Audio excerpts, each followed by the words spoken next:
we thought it best to call everyone together to talk about where we're at currently and plans and preparation for the next few days.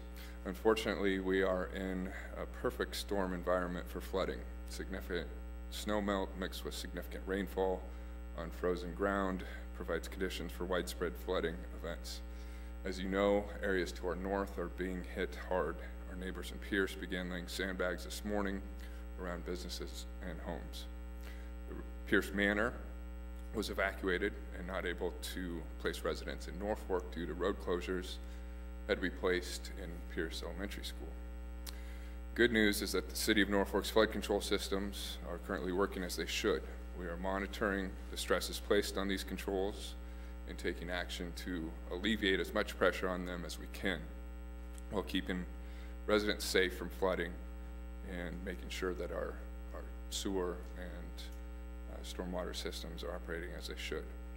To be able to leverage emergency resources if they should be needed, we declared a state of emergency this afternoon.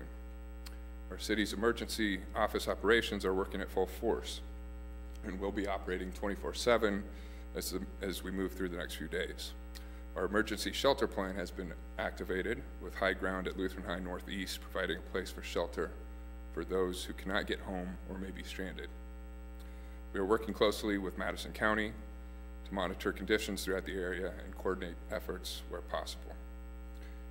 I do want to make note, and our public safety officials will note this too, we do encourage citizens of Norfolk to reduce their water use as much as possible right now, given the stresses that are being placed on our sewer system infrastructure. And at this time, I want to ask Shane Widener, our public safety director, to give some more detail on the situation, and then also we will hear from our Madison County Sheriff, Todd Volk. Thank you, Mayor. That was a great summary of where we're at, you know, directly speaking to the community, and not only in Norfolk, but the whole area, whereas all of our area sister towns and villages are being affected for the most part by this in some manner. It is a perfect storm. A lot of unknowns. You know, the great equalizer is the ice in the rivers, in particular the Elkhorn River and the North Fork of the Elkhorn River. Weather Service is predicting some historic flooding levels in the Pierce area. In fact, on record, the highest level we've ever had in the Pierce area was 15.1 flood stage, which is significantly above the natural flood stage.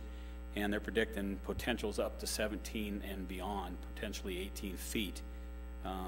With that kind of forecast and those kind of ongoings, there's a lot of actions that are happening in our communities in and around, including Randolph and Osmond and Pierce and Meadow Grove and Battle Creek, and here in the city of Norfolk, Madison, the list goes on and on.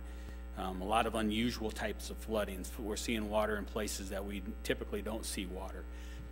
Again, the great equalizer is the ice. We're getting good flow on the Elkhorn River right now, but there's a significant amount of ice being carried on that river with a large velocity and a large amount of water. What we're telling folks in low-lying areas along the Elkhorn and the North Fork of the Elkhorn is to be prepared for the flooding. There is some flooding that's going on, especially on the North Fork, north of our community towards Pierce. There's actual flooding going on. There's great potential as well for the Elkhorn River to be involved at this point. We're hoping that we don't see the kind of levels we've seen in 2010, but with the event of an ice jam downstream or in and around the area here, the community of Norfolk and or any of the communities to our northern boundaries on the North Fork, a significant ice jam or debris jam would cause a rapid increase in the water levels in and around our community and the communities involved, and that'll happen very rapidly. So we are monitoring that very closely with all of our personnel and the area personnel to emergency responders. So what we really recommend to the citizens is be very vigilant. Make sure that you're staying attuned to the media resources that are out there. We'll be doing press releases periodically throughout the night and the coming days.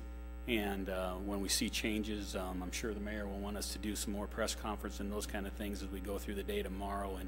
And the peak kind of is forecasted maybe for tomorrow night or Friday morning even. So we are not out of the woods by any means. I know the sun is actually shining right now, which is kind of may confuse people, but we cannot be negligent in our response to this because it's a significant event for the area.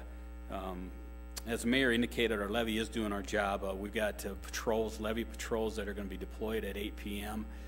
With trained professionals, emergency responders, and our public works department that understand our levee system very clearly and how it functions. They're going to be patrolling our levee in shifts throughout the night and into tomorrow. We suspect that our levee is going to be tested, and what I mean by that is it's probably going to see flows that we've never seen before since its existence. Our levee's we've been protected by the levee on our eastern border of the community since the mid-60s, and with the projected rainfall and the ice jams, we believe that it will be tested. It is well built. It is a solid levee. We anticipate great success there. However, with this amount of flow, we want to make sure that we're not taking any unnecessary chances. And what I'm directly speaking to is the citizens there, because we really don't need folks going up and down the levee trail or on the levee itself, walking or otherwise, because it's just one of those things. We don't want any extra safety problems for us. That goes for the North Fork of the river as well, as it transverses in town. Now we've given the order to shut the gate for the North Fork River, so the flow that's coming into the levee doesn't come in through the North Fork of the river. However, that doesn't completely put us out of the woods, because we have local potentials that if we had a microburst or something like that, where we had a storm, and there is some thunderstorms projected for us that happen directly over the city itself, that flow then is we're trying to build capacity in our local flow system, which is the North Fork, to handle that if that eventuality happened. But it isn't the end of it isn't the cure-all for all that. So there's a lot of unknowns, obviously, that we wish we could predict it a little tighter. We're just going by what we're seeing, boots on the ground, and what the Weather Service is telling us. So this will be a multi-day event. We think it'll rise rapidly and decrease rapidly, but I still believe it'll be a multi-day event. So it won't be an overnight type of resolution at all. Again, just to reiterate what the mayor said about water usage, we've had some infiltrate from the storm water runoff into our sanitary sewer system, which is a major situation for us in the eastern part of town. We've had that happen where we've actually had some backup of our sewer system, and our sewer plant itself is being taxed by that extra water. So we want to limit the amount of water we're putting in our sanitary sewer. So that means showers and toilets and kitchen sinks and all the things that we deal with normally in our homes. Really limit that to the best of our abilities, and that's an important thing for the continued successful operation of our sewer plant. So please heed that advice. We have primary shelter is open. We have a backup shelter that has not been deployed or established yet, but we are prepared for that in case we need it. We do have the Emergency Operations Center open for the region at the police station, which is our normal local emergency operations plan.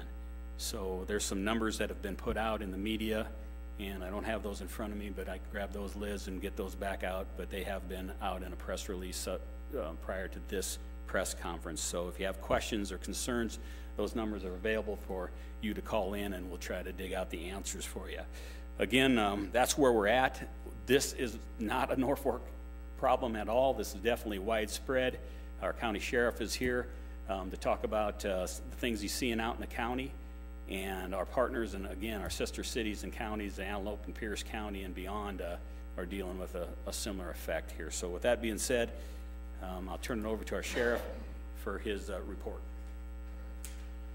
Thanks, Shane. As Mayor and Shane just said, obviously we do have a very major incident going on right here. The commissioners declared here recently that Madison County is in a state of emergency due to some very bad flooding in several different areas. As it happened, you know, in the old days, every town built next to a creek, every one of those creeks is rising right now real bad. One thing in Newman Grove, I know they've shut off power to parts of the town because of water going into basements and everything like that, more on the north and east side. The creek down there, Shell Creek, is going over Highway 45 in that area. And then several of the county roads in that area are very bad too, and they're talking that the crest is not going to be there for quite some time. The Battle Creek, actually most of the towns, as I talked with the police chiefs here just a little bit ago, right now since the rain has stopped, it has, some of the waters in the streets have subsided. There's still standing water in a lot of areas that's trying to get out of town and everything like that. And they're going out, most all that water goes out in the county. County roads at this time, there's a lot of water over. We were starting to make a list and kept doing press releases on different roads that had water on them or closed or something like that, and it just got to be too abundant. So basically right now we're advising everyone that's driving around, if you have water over the road, don't drive through it. Take another way to get to where you need to go if you need to go somewhere. Obviously, as we spoke about here, there's more coming. You know, they're talking heavy winds tomorrow and cold and blowing snow and probably more rain tonight. So the chance that the water is going to be coming back up in all these areas is very, very good.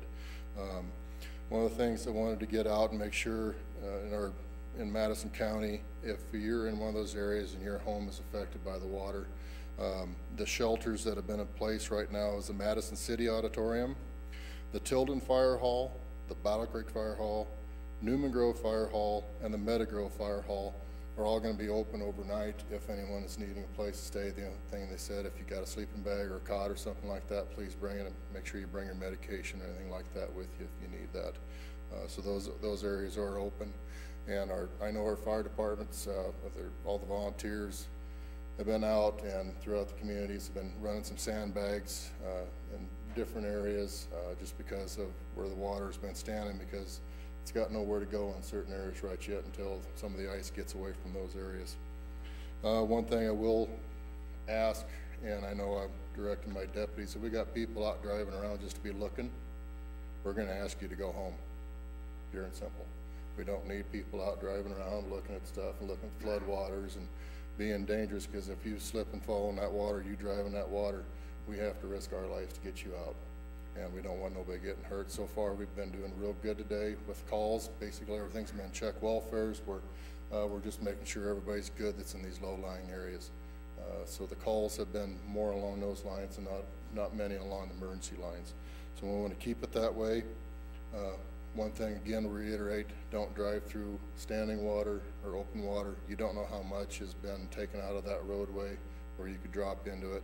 We've seen that in 2010 when the river flooded. Some of the county roads in the bottoms got washed out, and we had a couple incidents back then. Let's not have that again, and we'll get through this. And just want a big shout out to all our volunteers that have been out and helping everything, because that's part of our area. So. One thing, now the sheriff brought up the roadway, which is an excellent point.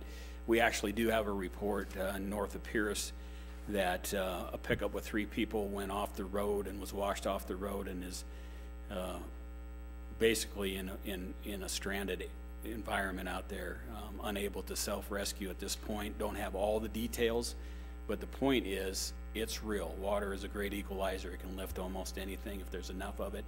So we've already had one incident that the sheriff is talking about in Pierce County that has not resolved yet. So there's resources being expended to try to figure that out. So please, please, please, please follow his advice and do not attempt fate and go through the water in any areas in the area.